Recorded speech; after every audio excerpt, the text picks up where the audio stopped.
بسم اللہ الرحمن الرحیم۔ السلام علیکم ورحمۃ اللہ وبرکاتہ۔ آج کے سبق میں ہم سیکھیں گے سورۃ المعارج کی آیت نمبر 7 مکمل تجوید کے ساتھ۔ تو آگے شروع کرتے ہیں۔ وَنَرَاهُ وَنَرَاهُ، را کو کھینچ کر پڑھیں گے ایک الف کے برابر، را کے اوپر کھڑی زبر ہے۔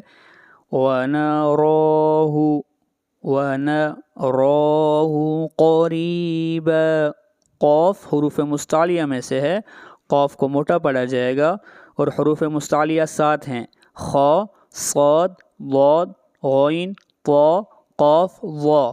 یہ ایسے حروف ہیں جن کو ہمیشہ موٹا پڑھا جائے گا، اور یہاں پر را کو باریک پڑھیں گے اس لیے کہ را کے نیچے زیر ہے۔